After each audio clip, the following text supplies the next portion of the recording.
pendant plus d'une décennie, il a été l'incarnation de la figure paternelle idéale, celle que nous souhaitions tous avoir. Rick Harrison, personnage central d'une saga télévisée monumentale, était un homme admiré pour son charme, ses connaissances approfondies et l'intégrité qu'il semblait incarner. Pourtant, aujourd'hui, l'icône de la télévision se retrouve face à sa pire peur. Ce qui semblait autrefois être une vie parfaite, pleine d'artefacts inestimables et de trésors historiques, semble maintenant s'effondrer, révélant une vérité bien plus sombre sous la surface. Alors que la nation entière retient son souffle, un nouveau chapitre s'ouvre ce soir, qui menace de briser un héritage soigneusement organisé. Dans une salle d'audience où le silence pèse lourd, la propre fille adoptive de Rick, la voix tremblante mais remplie d'une détermination indéniable, est sur le point de dévoiler une réalité qui pourrait détruire une réputation méticuleusement bâtie au fil des années, révélant l'un des secrets les plus grotesques cachés derrière le regard du public. Bienvenue dans ce documentaire où la vérité, aussi angoissante soit-elle, refuse finalement de rester silencieuse. C'était un midi torride et impitoyable à Las Vegas, mais à l'intérieur de l'imposant palais de justice du comté de Clark, l'air était glacial, suffocant, presque oppressant. Les lumières fluorescentes austères projetaient une lueur clinique sur les sols en marbre poli, et à chaque pas franchi, le son résonnait de manière inquiétante comme un compte à rebours avant la catastrophe. Les médias nationaux s'étaient rassemblés, leurs caméras braquées, concentrées sur un seul homme, Rick Harrison. Vêtu d'un costume sombre qui contrastait fortement avec la présence décontractée mais autoritaire qu'il avait toujours projetée à la télévision, Harrison était assis à la place de l'accusé. Sa mâchoire était serrée, ses yeux fixés sur un point lointain et invisible devant lui. Fini les signaux rassurants de contrôle et de sécurité qui le définissaient autrefois. Maintenant, son visage ne trahissait plus que de la tension, une peur inexprimée couvant juste sous la surface. À ses côtés, son fils Curry, les yeux baissés, restait silencieux, rongé par une tempête d'émotions. Le jeune homme semblait perdu dans une lutte interne que personne ne parvenait à déchiffrer. Le jury, de son côté, semblait impassible, mais son mal-être était palpable. Leurs yeux, bien que consciencieusement fixés sur la procédure judiciaire, dérivaient parfois vers la porte latérale, où ils savaient que le moment charnière approchait. La salle retenait son souffle collectif, chaque seconde prolongeant le suspense. La presse murmurait derrière ses écrans, tapant furieusement, sachant que ce moment pourrait entrer dans l'histoire. Le public, pris dans un silence dense, semblait partager une attente commune, attendre l'éruption émotionnelle qui modifierait irrévocablement le cours du procès. Alors que la porte latérale s'ouvrait en grinçant, une jeune femme apparut pour la première fois. À peine 24 ans, ses yeux étaient froids et vides, mais déterminés, reflétant le poids profond d'une enfance passée dans le silence et la peur. Elle était la fille adoptive de Rick Harrison, un personnage tenu caché aux yeux du public pendant plus d'une décennie, son existence étant un secret bien gardé. Elle portait une simple tenue noire, son visage était démaquillé et ses cheveux attachés comme si elle souhaitait passer inaperçue, se fondant dans l'ombre. Mais à ce moment-là, tous les regards étaient tournés vers elle. Elle s'approcha du micro, les mains tremblantes, le souffle irrégulier. Le juge a demandé le silence, alors que la salle retenait déjà son souffle collectif depuis plusieurs minutes. Puis, elle parla, ses mots traversant l'air lourd comme un coup de feu, ils se sont relayés avec moi. Les mots ont résonné sur les murs de la salle d'audience, laissant le public dans un silence stupéfait. Une vague de choc s'est propagée dans la presse, transformant leurs murmures en halètements audibles. Certains spectateurs pleuraient de manière incontrôlable, tandis que d'autres baissaient la tête, incapables de faire face à la cruauté de ce qui était révélé. Rick Harrison leva la main vers son visage, ses yeux se fermant d'incrédulité. Son fils, Curry, ferma les yeux comme s'il se préparait à l'effondrement de tout ce qu'il avait connu.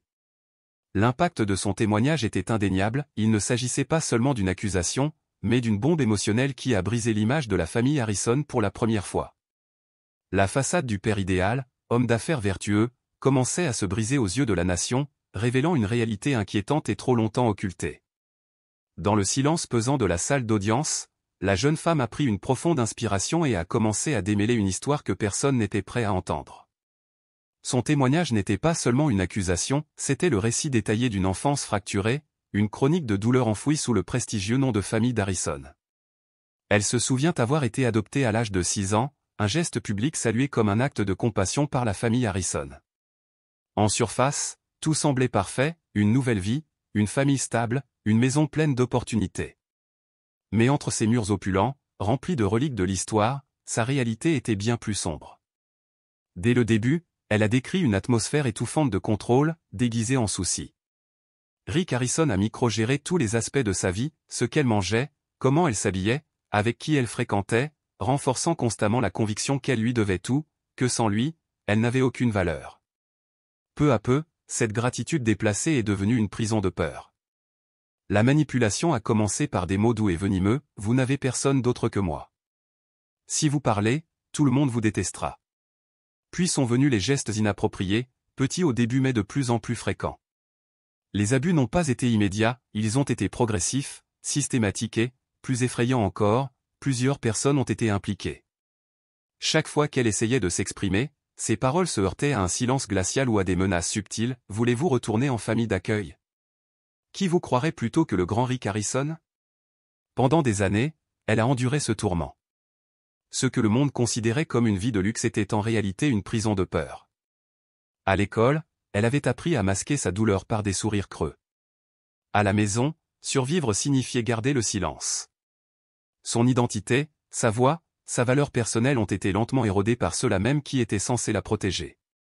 Le moment charnière, a-t-elle avoué, n'est pas venu d'une conversation ou d'un film, mais d'une nuit tranquille passée à regarder un vieil épisode de la série sur son téléphone. Alors que Rick parlait de l'importance de la vérité et de la valeur de raconter des histoires authentiques, quelque chose en elle a changé. Elle réalisa que son silence lui avait coûté trop cher. Il ne s'agissait plus de vengeance, mais de justice. Elle parlerait, non seulement pour elle-même, mais aussi pour toutes les autres filles comme elle dont la voix avait été réduite au silence. Le courage qu'il a fallu pour se libérer de la peur et commencer à reconstruire a été un voyage long et douloureux. Mais dans cette salle d'audience, pour la première fois de sa vie, elle n'était plus cachée. Elle n'était plus l'ombre silencieuse de la famille Harrison. Elle était témoin. Elle était une voix. Elle était la vérité. La salle d'audience, encore lourde du poids de ses paroles, était sur le point d'être encore ébranlée par les éléments de preuve à charge. Des enregistrements audio ont fait surface, réalisés à partir d'un vieux téléphone portable, dans lesquels des conversations entre Rick et un autre adulte démontraient clairement un comportement coercitif envers un mineur. Les voix ont été vérifiées, leur authenticité confirmée par des experts légistes. Chaque mot a envoyé une onde de choc à travers le récit soigneusement conçu que Rick Harrison maintenait depuis des années. Les journaux personnels de la jeune femme, rédigés entre 9 et 17 ans, ont également été présentés. Remplis de phrases fragmentées, de dessins troublants et de références voilées, ces journaux révélaient le combat tranquille d'un enfant contre le traumatisme et la répression. Les psychologues cliniciens ont corroboré que ces écrits suivaient des schémas compatibles avec des abus à long terme. 2 anciennes employées de maison, une femme de ménage et une tutrice, ont décidé de sortir de leur silence. Leur témoignage concordait avec le récit de la jeune femme, décrivant les zones restreintes de la maison, les cris nocturnes et l'isolement total imposé à la mineure. S'ensuit un rapport accablant, étayé par des analyses médico-légales et des évaluations psychologiques, qui ne laissent aucune place au doute. L'histoire de la jeune femme n'était pas seulement crédible, c'était incontestablement vrai. Le procès ne concernait pas seulement Rick Harrison, il était devenu le reflet inquiétant d'une société complice d'ignorer les réalités les plus sombres derrière la célébrité. Ce procès n'était pas seulement le démantèlement de l'image d'un homme, cela a forcé toute une industrie, y compris les fans, les médias et même les institutions, à faire face à leur complicité. Pendant des années, Rick Harrison a été synonyme de valeurs familiales, de travail acharné et d'histoire. Le récit raffiné élaboré par les producteurs et les promoteurs avait été si efficace que des millions de personnes n'avaient jamais imaginé l'obscurité qui se cachait derrière son sourire. Aujourd'hui, les réseaux mêmes qui ont profité de son image restent silencieux. Les dirigeants qui ont visité son magasin nient désormais avoir eu connaissance de ces allégations. Les sponsors qui affichaient autrefois fièrement son visage sur les produits prennent désormais leur distance. Mais le procès a révélé quelque chose de bien plus profond, une culture du silence, un système qui apprend aux victimes à rester silencieuses, à douter d'elles-mêmes et à croire que personne ne les soutiendra. Les réseaux sociaux sont devenus un champ de bataille pour des opinions partagées. Certains défendaient toujours Harrison, s'accrochant à la personnalité publique qu'ils avaient appris à aimer.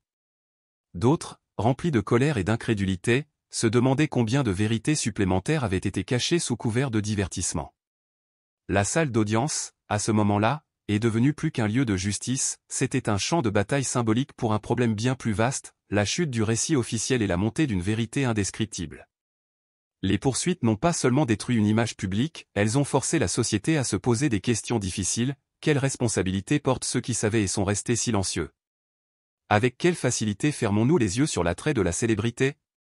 Et, peut-être le plus effrayant de tous, combien y a-t-il d'autres Rick Harrison, cachés sous les lumières vives de la télévision? Ce jour-là, le procès est devenu un cri collectif pour la justice. C'était un moment de type « ça suffit », non seulement destiné aux accusés, mais aussi à l'industrie même qui, pendant des années, avait choisi de garder le silence face à la vérité. Pour vraiment comprendre l'ampleur du scandale qui secoue actuellement le monde du divertissement, il faut revenir sur les débuts de Rick Harrison, l'adolescent qui, dans les années 1980, luttait contre des difficultés économiques, des échecs scolaires et un diagnostic d'épilepsie infantile. Loin d'être le héros américain typique, c'est ce récit de victoire sur l'adversité qu'il fera plus tard la pierre angulaire de sa personnalité publique. L'ascension, la chute et le jugement de Rick Harrison, une histoire de renommée, de contrôle et d'éveil. L'histoire de Rick Harrison n'a pas commencé sous les projecteurs, mais avec un modeste prêteur sur gage ouvert par son père, Richard Oldman Harrison, en 1989. Le Gold et Silver Pawn Shop était sans prétention, une petite entreprise familiale nichée à Las Vegas. Mais le jeune Rick, plein d'ambition et d'instinct aiguisé, s'est vite révélé précieux. Il avait un don naturel, une étrange capacité à détecter les contrefaçons, à conclure des affaires difficiles et, peut-être plus important encore, à raconter des histoires autour des objets qui traversaient le comptoir. Il ne s'agissait pas seulement de transactions, c'étaient des morceaux d'histoire vivante, et Rick les a vendus avec charisme et conviction. C'est cette prouesse narrative qui, des années plus tard, a donné naissance à une idée révolutionnaire. Rick a présenté à History Channel une émission de télé-réalité non pas sur les célébrités ou les drames, mais sur la vie quotidienne dans un prêteur sur gage. Mais cette boutique, à travers son objectif, allait devenir un théâtre de culture et d'Americana. En 2009, Étoile de Pion a frappé les ondes et est rapidement devenu un phénomène. Ce n'était pas seulement un succès, c'était une sensation mondiale, diffusée dans plus de 150 pays et transformant la vie de Rick pour toujours. Pourtant, ce que le public a vu à l'écran, l'humour, les plaisanteries, le charme n'était qu'une partie de l'histoire. Sous la surface, il y avait un effort méticuleux pour construire la personnalité publique de Rick. Il est devenu l'anti-héros télé par excellence, sarcastique, astucieux, mais toujours juste. Son visage fut bientôt inscrit sur des souvenirs, son nom étant synonyme d'intégrité et d'esprit. Le magasin est devenu plus qu'une entreprise, c'était un monument touristique et Rick, un symbole du rêve américain, l'opprimé décousu qui a construit un empire grâce à son courage et à son charme. Mais alors que le monde applaudissait son ascension, quelque chose de bien plus sombre se déroulait à huis clos. Le procès qui saisit désormais la nation a fait tomber cette image brillante pour révéler une réalité que personne ne voulait imaginer. Ce qui a émergé n'était pas seulement la chute d'une figure bien aimée de la télévision, c'était le démantèlement d'un mythe, révélant un système de contrôle, de manipulation et d'abus présumés soigneusement orchestrés. Au centre de ce dénouement se trouve la fille adoptive de Rick Harrison, dont le témoignage a porté le coup le plus écrasant à l'illusion. Pendant des années, alors que Rick divertissait des millions de personnes, elle dit avoir vécu sous un régime de captivité émotionnelle. L'homme que le monde considérait comme une figure paternelle sage était, selon ses mots, une présence autoritaire dont le contrôle infiltrait chaque détail de sa vie, de l'emplacement des meubles au moment des repas. Mais cela ne s'est pas arrêté à la structure. Elle a décrit des années de préparation psychologique, où l'affection était mêlée de peur et de dépendance déguisée en protection. Selon elle, Rick a créé un environnement dans lequel l'isolement était une vertu et la liberté était dangereuse. Les amis étaient interdits, la communication numérique était surveillée et chaque mesure qu'elle faisait devait être approuvée. Il m'a donné l'impression que le monde extérieur était plein de menaces, a-t-elle déclaré, et que lui seul pouvait assurer ma sécurité. La manipulation était subtile mais implacable. La louange est devenue une laisse, les cadeaux sont devenus des chaînes.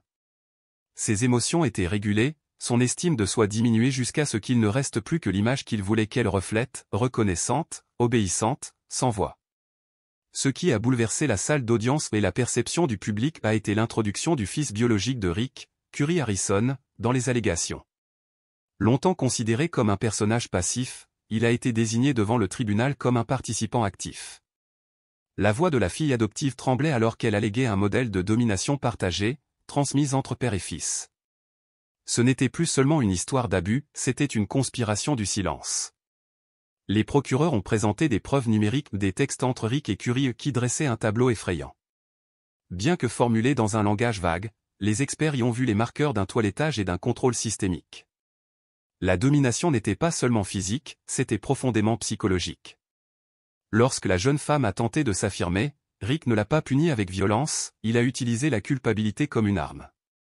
Il lui a rappelé combien il avait sacrifié pour elle et l'a prévenu que sans lui, elle ne serait rien. Un moment est resté gravé dans la mémoire collective, le récit d'un cadeau d'anniversaire, un journal avec une serrure, pour son « intimité ». Mais Rick avait la clé. Il lisait ses entrées à haute voix lors des réunions de famille sous prétexte de lui apprendre à bien réfléchir. C'était une humiliation déguisée en discipline, une performance cruelle où la vulnérabilité devenait divertissement. Les psychologues légistes ont décrit la dynamique familiale comme un microcosme narcissique, avec Rick au centre, exerçant une gravité émotionnelle totale. Mais la fille adoptive ne s'est pas contentée de raconter son passé, elle a révélé comment elle l'avait méticuleusement documenté. Dans une boîte à chaussures cachée derrière de faux panneaux, elle stockait des notes, des mémos vocaux et même des journaux vidéo qu'elle enregistrait dans une solitude murmurée. C'était mon message à mon futur moi, a-t-elle déclaré au tribunal, pour me rappeler que je n'étais pas folle. Qu'un jour je serais assez forte pour parler. Et elle a parlé. Un enregistrement, diffusé au tribunal, la montrait à l'âge de 12 ans chuchotant devant une caméra, « Si quelqu'un voit ça, aidez-moi s'il vous plaît. Ne me détestez pas parce que je dis la vérité. » Son témoignage final n'a pas été livré dans la peur, mais dans la clarté et la force. « Je ne suis pas seulement la fille adoptive de Rick Harrison, a-t-elle déclaré. Je suis une personne. Et aujourd'hui, je suis libre. » La salle d'audience a éclaté sous des applaudissements, stoppés seulement par le marteau du juge, mais la résonance émotionnelle n'a pas pu être contenue. Ce moment a transcendé les procédures judiciaires. Cela a marqué une transformation, de victime réduite au silence à témoin puissant. Sa voix est devenue un cri de ralliement pour ceux qui sont encore prisonniers de la peur et de la honte. Elle était la preuve que la vérité, une fois prononcée, peut démanteler même les murs les plus solides. Les effets d'entraînement ont été immédiats et profonds. Rick Harrison n'était plus au centre de l'attention. L'histoire s'est déplacée vers ceux qui l'a réduit au silence et vers les systèmes qui lui ont permis d'opérer sans contrôle pendant si longtemps. Les ondes de choc se sont poursuivies lorsqu'Adam Harrison, le fils aîné de Rick qui était longtemps resté hors de la vue du public, a publié une déclaration par l'intermédiaire de son avocat. « Je ne peux plus garder le silence », a-t-il déclaré. « J'ai toujours senti que quelque chose n'allait pas. Des regards, des mots, des comportements qui me donnaient la chair de poule. Je me suis éloigné non pas parce que je m'en fichais, mais parce que je ne pouvais pas participer à un mensonge. » Pendant des années, l'absence d'Adam étoile de pion avait été expliquée comme un choix personnel. Maintenant, il s'est révélé être une rébellion silencieuse contre un foyer toxique. Quelques jours plus tard, l'ex-femme de Rick, Joan Harrison, est sortie de l'anonymat pour publier une déclaration vidéo depuis un endroit caché.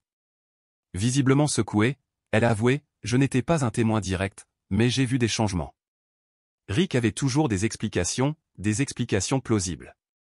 Je les croyais parce que c'était plus facile que d'affronter l'impensable. Ces paroles les plus obsédantes reflétaient une vérité à laquelle de nombreuses personnes sont confrontées dans les systèmes abusifs. Quand vous y êtes, vous ne considérez pas cela comme de la maltraitance. Vous le voyez comme normal. Cette simple phrase a obligé la société à compter avec sa complicité. Combien de signaux d'alarme ont été ignorés? Combien de signes avant-coureurs ont été écartés parce qu'ils étaient en contradiction avec le récit du succès? En fin de compte, ce qui s'est effondré n'était pas seulement une image publique, c'était une illusion culturelle. Rick Harrison n'a pas seulement dirigé un prêteur sur gage ou joué dans une émission de télévision. Il a construit un symbole. Et lorsque ce symbole est tombé, cela a révélé le coût dangereux de l'idolâtrie du charisme au détriment du caractère. Ce qui reste à présent n'est pas seulement un verdict judiciaire, mais un réveil sociétal. La vérité est apparue, non pas comme un écho, mais comme un rugissement. Et dans son sillage, les victimes ne se cachent plus. Ils se tiennent dans la lumière. Au niveau de l'entreprise, les conséquences ont été rapides et impitoyables. Les échelons supérieurs de l'équipe de direction de Gold Silver Pond ont commencé à s'effondrer, plusieurs membres clés parmi lesquels le directeur financier, le responsable des relations publiques et même le conseiller juridique en chef ont présenté leur démission. Le conseiller juridique a notamment reconnu avoir signé des accords de confidentialité au nom de Rick Harrison, accords qu'il juge désormais moralement indéfendables. L'effet d'entraînement des révélations a été immédiat et implacable. History Channel, la chaîne même qui avait propulsé Pawn Stars au rang de renommée mondiale, a pris des mesures décisives. Il a brusquement suspendu toute distribution internationale de l'émission, gelé tous les paiements de redevances en attente et publié une déclaration publique sévère. Le message était clair, le réseau a dénoncé toutes les formes d'abus et s'est engagé à coopérer pleinement aux enquêtes en cours. À Las Vegas, les boutiques de souvenirs locales ont rapidement retiré de leurs étagères les marchandises à l'effigie de Rick, et les visites guidées du magasin, une attraction touristique autrefois populaire, ont été annulées indéfiniment sous prétexte d'assurer la sécurité publique. Ce qui était autrefois la Mecque des collectionneurs et des passionnés ressemblait désormais à une ville fantôme. La boutique emblématique, autrefois bourdonnante de curiosité et de nostalgie, est tombée dans le silence. Les employés ont commencé à entrer par les sorties arrière, ont refusé de donner des interviews et ont gardé leur distance avec les médias. Les clients fidèles qui fréquentaient le magasin depuis des années ont décrit avoir vu des étagères vides, des fermetures précoces et un lourd air de déclin là où vivait autrefois l'histoire. Le magasin ne dégageait plus le charme des époques révolues, il murmurait désormais la honte. Le développement le plus obsédant est peut-être survenu avec la disparition de Curry Harrison, le fils de Rick, qui avait été désigné comme un complice possible dans le scandale en cours. Curry a disparu de la vue du public, a abandonné son appartement de Las Vegas, a fermé tous ses comptes de réseaux sociaux et, selon les rapports d'enquête, a tenté de fuir le pays. Sa localisation actuelle reste inconnue, bien que les autorités aient émis des alertes aux aéroports et aux postes frontières, considérant son évasion comme une question de préoccupation nationale. Pendant ce temps, une communauté qui vénérait autrefois la famille Harrison s'est montrée bruyante et en colère. L'indignation a éclaté sur les plateformes de médias sociaux, les forums internet et les talk-shows. D'anciens collaborateurs ont commencé à briser leur silence, partageant des anecdotes troublantes sur des contrats restrictifs, des parties inaccessibles du plateau de tournage et des comportements qui, rétrospectivement, semblaient désormais inquiétants. Des murmures d'irrégularité se sont transformés en un chœur de révélations troublantes. Un ancien producteur, s'exprimant sous couvert d'anonymat, a décrit une partie particulière du décor, un bureau privé hautement sécurisé appartenant à Rick. Il n'y avait pas de caméra, l'accès était restreint même au cadre supérieur, et était autrefois présenté comme son sanctuaire créatif. Aujourd'hui, cette salle fait l'objet d'une enquête en tant que site possible de destruction, voire de création, de preuves illicites. Ce qui semblait autrefois être un personnage soigneusement sélectionné s'est effondré sous le poids des soupçons. La chute fut totale. Ce n'était pas seulement un homme qui était tombé, c'était un mythe, une marque, une dynastie et toute une machine de divertissement qui avait profité de son image. Le récit des Harrison, longtemps décrit comme un héritage du courage et de la fierté américain, s'est défait morceau par morceau en quelques semaines. La réalisation la plus troublante pour beaucoup est peut-être que les signes étaient visibles depuis le début. Il y a eu des évasions, des témoignages expurgés, des zones d'obscurité protégées par des couches de contrats et de célébrités. Mais comme c'est le cas pour de nombreux scandales publics, le spectacle a aveuglé le public sur la vérité. Aujourd'hui, alors que le procès entre dans une phase critique, une question résonne plus fort que les autres, que savions-nous et avons-nous choisi d'ignorer? Car si cette affaire a indéniablement mis en lumière une chose, c'est bien celle-ci, le silence est aussi une forme de complicité. Le tournant du procès n'est pas survenu grâce à des témoignages dramatiques, mais grâce à la criminalistique numérique, le moment où les enquêteurs ont eu accès au noyau caché du monde numérique de Rick Harrison. Tandis que les écrans de télévision glorifiaient les pièces de monnaie antiques et les fusils de la guerre civile, une autre réalité avait été soigneusement cachée, cryptée et dissimulée par des couches de secret. La vérité était cachée sur un disque dur de 2 téraoctets, camouflé dans un faux panneau derrière un lit, protégé par cryptage, et remise aux autorités par la fille adoptive de Rick, qui avait finalement échappé à son contrôle. Ces archives numériques, effrayantes tant par leur portée que par leurs détails, étaient bien plus que de simples données. C'était la preuve d'un système calculé. Les fichiers comprenaient des clips vidéo, des enregistrements audio, des captures d'écran, des fichiers PDF et des dossiers portant des noms trompeusement anodins comme « vacances » et « routine quotidienne ». Mais le dossier qui a tout changé était simplement intitulé « Temps en famille ». À l'intérieur se trouvaient plus de 180 vidéos, dont beaucoup étaient des enregistrements secrets de caméras cachées intégrés dans toute la maison Harrison. Les lieux étaient stratégiques et envahissants, encadrement de portes, détecteurs de fumée à miroir, et même des peluches placées dans la chambre de la jeune fille. Les métadonnées ont révélé que les enregistrements ont duré au moins 9 ans. Une analyse médico-légale a confirmé que beaucoup avaient été examinés, étiqueté et modifié par un seul utilisateur, Rick, sous un compte lié à son adresse email personnelle. Les conventions de dénomination étaient énigmatiques, utilisant un système mêlant dates et codes émotionnels. Une entrée, TF 1214. Hail, traduite par Family Time, 14 décembre joie légère. Un autre, TF 211, a été interprété comme temps en famille, 11 février intervention. L'accusation a qualifié cela de « structure de pouvoir psychonumérique » dans laquelle chaque émotion, action et interaction de la victime étaient enregistrées comme les données d'une expérience psychologique en cours. D'autres preuves sont apparues lorsque le FBI a perquisitionné le bureau privé de Rick. Cachés à l'intérieur se trouvaient 4 disques durs cryptés. Le mot de passe ? Une version légèrement modifiée d'un verset biblique, Proverbe 22, 6, formait un enfant sur la voie qu'il doit suivre. L'ironie n'a pas échappé aux procureurs. Ils y voyaient une tournure cruelle, un symbolisme moral utilisé comme arme pour justifier le contrôle. Le contenu de ces disques ajoutait une autre couche inquiétante, des tableaux de comportement détaillés, des calendriers disciplinaires et une matrice de punition qui réglementait tout, de la parole au contact visuel. Par exemple, si la jeune femme détournait le regard pendant les repas, elle se voyait attribuer un niveau 2 de désapprobation, soit 48 heures d'isolement. Chaque action avait une conséquence correspondante. À chaque infraction, une punition mesurée. Parmi les pièces les plus accablantes figuraient des captures d'écran de discussions privées entre Rick et Curie.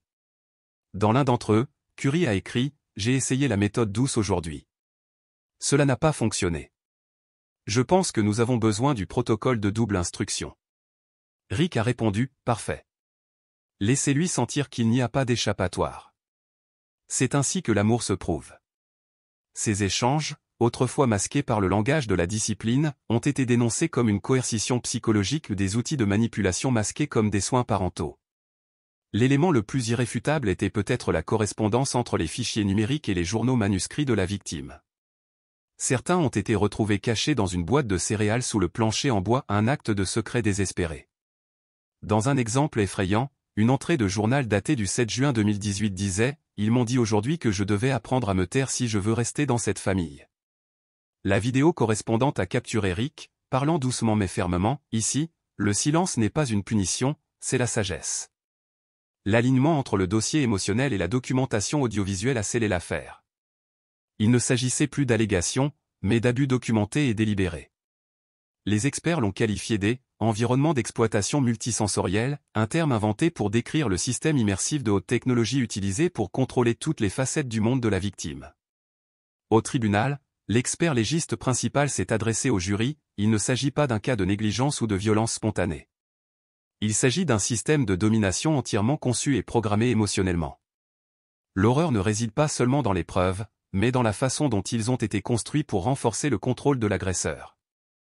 La salle d'audience tomba dans un silence stupéfait. Les jurés ont demandé une pause. Un psychologue a accompagné la victime à l'extérieur alors que le poids des révélations s'apaisait. Mais il y avait plus à venir. Le procès est passé à sa phase suivante, les témoignages oculaires et les données ont été placés dans un contexte humain douloureux. Gloria Mendoza, une ancienne employée de maison qui a servi la maison Harrison de 2013 à 2019, a pris la parole. Nerveuse, mais résolue, elle raconte avoir vu sa fille adoptive enfermée dans sa chambre pendant des heures, parfois des journées entières, sans aucune explication. Elle se souvenait de l'atmosphère oppressante, des hiérarchies rigides et des règles tacites de Rick, notamment l'avertissement selon lequel personne ne devait entrer dans l'aile ou dans son bureau privé sans autorisation. Vint ensuite Brad Cumin, un technicien qui avait travaillé au sein de l'équipe de production interne pour Étoile de Pion. Son témoignage a ajouté une tournure plus sombre. Rick lui avait souvent posé des questions sur la technologie de surveillance, des détails sur les angles, la vision nocturne, le stockage à distance. Au début, Rick a affirmé que c'était pour protéger sa fille. Mais Brad est devenu méfiant lorsque Rick lui a demandé s'il pouvait installer des caméras dans les chambres. Lorsque Brad a demandé pourquoi, Rick a répondu catégoriquement « Tout ce qui se trouve sous mon toit doit être sous mon contrôle ». Cette déclaration, reprise dans toute la salle d'audience, est devenue un symbole effrayant de ce qu'était réellement ce procès, non seulement le pouvoir, mais le contrôle déguisé en soins, la surveillance déguisée en protection et une maison transformée en prison enregistrée en haute définition. L'élément de preuve le plus obsédant présenté ce jour-là n'était pas une personne mais un enregistrement audio médico-légal effrayant, récupéré sur l'un des disques durs saisis. d'une durée de seulement 3 minutes et 30 secondes, le fragment a été soumis à une analyse experte et authentifiée par des spécialistes indépendants de l'acoustique numérique et du contenu audio médico-légal sensible. Il contenait des sons qui faisaient frissonner ceux qui l'écoutaient, des pas délibérés résonnant de manière inquiétante, une voix masculine composée ou identifiée plus tard grâce à un logiciel de reconnaissance vocale comme étant celle de Rick Harrison mais le ton déchirant d'une adolescente, suppliant doucement, presque désespérément. Bien que l'intégralité de l'enregistrement n'ait pas été rendue publique par respect pour la vie privée de la victime, une partie sélectionnée a été diffusée au tribunal dans le plus strict respect de la confidentialité. L'impact a été instantané. 2 membres du jury ont demandé des pauses médicales immédiates. Une jurée, une femme d'une 50aine d'années, a dû quitter la salle d'audience pendant 15 minutes pour se ressaisir, visiblement secouée par ce qu'elle avait entendu. En dehors de la salle d'audience, bien que les médias sociaux aient été interdits, le monde numérique a éclaté en quelques minutes. Les journalistes et les conseillers juridiques, certains intentionnellement, d'autres à voix basse, ont commencé à divulguer des détails. #la vérité sur Rick placé en tête des listes de tendance en une heure.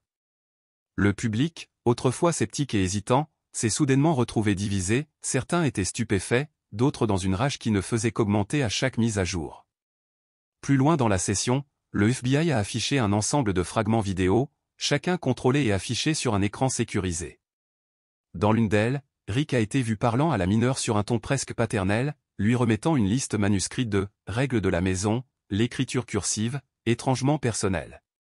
Une autre vidéo, bien que dépourvue de contenu explicite, était profondément troublante, elle montrait la jeune fille assise silencieusement dans un coin d'une pièce, immobile pendant plus de 2 heures. La caméra statique donnait non pas l'impression d'une surveillance, mais d'une expérience psychologique, calculée et froide. Le procureur général s'est emparé de ces visuels pour présenter un récit plus large et plus insidieux. Selon sa déclaration, il ne s'agissait pas d'un cas de violence physique isolée. C'était un système profondément enraciné de contrôle, de manipulation psychologique et d'assujettissement émotionnel. La technologie était devenue une arme. L'amour était enfermé dans une cage. Et le pire de tous, affirmait-il, était l'illusion convaincante que cette captivité était en quelque sorte normale ou que l'emprisonnement était de l'affection. À la montagne déjà croissante de preuves s'ajoutent les messages internes entre employés du foyer ou de l'organisation. Bien que voilés, leurs implications étaient indubitables, n'entrez pas quand il est en mode papa strict, lit-on. Un autre a déclaré d'un ton glacial, mieux vaut même ne pas regarder la fille aujourd'hui. Ces petits fragments de conversation dressaient un tableau inquiétant, les gens savaient. Ils l'ont remarqué. Mais personne n'a parlé. Ce jour-là, la barre des témoins a cessé d'être un lieu de représentation. C'est devenu le théâtre de vérité qui avait été ignoré, minimisé ou carrément nié pendant des années. Les pièces du puzzle ne se sont pas assemblées pour créer un drame, elles l'ont fait avec une précision médico-légale. Le procès ne reposait plus sur les paroles de Rick Harrison mais sur les voix qu'il ne pouvait pas faire taire, les images qu'il ne pouvait effacer et les personnes qui ont finalement trouvé le courage de parler. Lorsque Curry Harrison a pris la parole, l'air à l'intérieur du palais de justice du comté de Clark est devenu électrique de tension. Ce n'était pas simplement un autre témoin, c'était le fils biologique de l'accusé. Le même Curry qui était autrefois apparu dans des émissions spéciales télévisées, rayonnant à côté de son père derrière le comptoir, entra maintenant escorté par 2 agents fédéraux. Sa chemise blanche n'avait pas de cravate, ses manches étaient légèrement froissées comme si le sommeil l'avait échappé. Ses yeux rouges, gonflés et vitreux n'ont jamais croisé le regard des spectateurs. Au début, l'attitude de Curry était raide, presque rebelle. Il a répondu aux questions de l'accusation avec des réponses brèves et monosyllabiques. Il a nié toute implication directe, qualifiant les accusations de distorsion de la part d'une fille traumatisée qui, selon ses mots, ne pouvait pas faire la différence entre une parentalité ferme et de la cruauté. Mais ce mur de déni s'est effondré plus rapidement que prévu. Avec une précision calme, le procureur général a commencé à dévoiler des couches de preuves accablantes, fiches de messages, transcriptions de discussions, captures d'écran et même notes manuscrites. Un extrait particulièrement troublant disait « Qui sait quand intervenir ?» Une autre a déclaré « Elle comprend cela comme une routine. Elle n'a pas peur. Ce qui compte, c'est qu'elle ne pense pas qu'elle est spéciale. » Face à cela, Curry a hésité. Il a affirmé ignorer le dossier, suggérant qu'il avait été mal interprété. Mais le vent avait déjà tourné. Le point de rupture est survenu lorsque le procureur a présenté un élément de preuve récupéré dans l'agenda personnel de Curry, une lettre manuscrite datée de janvier 2021. Son contenu a fait taire la salle d'audience. La lettre disait: Parfois, j'ai l'impression que si elle parle, tout va s'effondrer, mais d'autres fois, je pense que c'est juste. Je ne peux plus supporter la culpabilité, mais je ne peux pas imaginer la vie en dehors de ça. Ce que nous avons fait est impardonnable. Peu importe comment nous le justifions, nous l'avons fait. J'ai laissé cela arriver. Et pire encore, parfois, je pense que je le voulais. Curry était visiblement brisé. Fini le jeune homme confiant de la télévision. À sa place se tenait quelqu'un de brisé, coincé entre la culpabilité, l'exposition et l'effondrement de tout ce qu'il était autrefois. Des larmes coulaient sur son visage, sa voix se brisait de désespoir alors qu'il murmurait « Je ne savais pas comment l'arrêter. Je ne savais pas. Je ne savais juste pas. » Le juge a immédiatement demandé une pause après qu'un juré ait commencé à hyperventiler. Le poids émotionnel était écrasant. La salle d'audience est devenue une salle de chagrin, de fureur et de vérité insupportable. Certains membres du public ou des proches des victimes d'abus présents en solidarité ou se sont accrochés les uns aux autres, essayant de retenir leurs larmes. Les journalistes écrivaient en silence, conscients que n'importe quel mot pouvait briser le calme fragile de ce moment. À la reprise de la séance, la défense de Curry s'est efforcée de contenir les retombées. Ils ont affirmé que la lettre n'était rien de plus qu'une purge émotionnelle et non une confession. Mais il était trop tard. Les dégâts étaient irréversibles. Le clip de Curry en panne, accompagné de titres de lecture où le fils de Rick Harrison se brise, je l'ai autorisé. Je l'ai provoqué. Est devenu viral en 1 heure. Sa chute publique n'était pas seulement personnelle, elle était symbolique. Cela signifiait la mort d'une illusion, le démantèlement d'une marque familiale autrefois protégée par la célébrité, le commerce et la nostalgie. Il n'y aurait plus de télé-réalité, plus de sourires soignés, plus de comptoirs en verre poli. Seule la vérité brute et sans phare. Et dans les archives judiciaires, dans les enregistrements, dans les répliques numériques murmurées à travers le monde, cette vérité restera un monument à la mémoire d'une fille qui a été réduite au silence, d'un fils qui a fini par s'effondrer et d'un système où le silence était le véritable complice. La culture du silence avait perdu l'un de ses bastions les plus solides. Cette fois, l'impunité n'a pas écrit le dernier chapitre. Ce qui a longtemps été un empire télévisuel, une relique de la culture pop et une incarnation du rêve américain est désormais réduit en ruine éthique, morale et juridique. L'héritage d'Harrison, autrefois encadré dans des vitrines d'objets vintage et des slogans sur la valeur, s'est effondré sous le poids de la vérité. Et en fin de compte, ce n'était plus Rick ou Curry qui décidaient de ce qui avait de la valeur.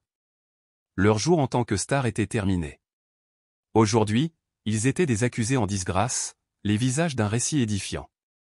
L'image obsédante de Rick Harrison conduit hors du tribunal menotté la tête baissée, entouré non pas de fans en adoration, mais de silence et de jugement est devenue l'empreinte finale et indélébile.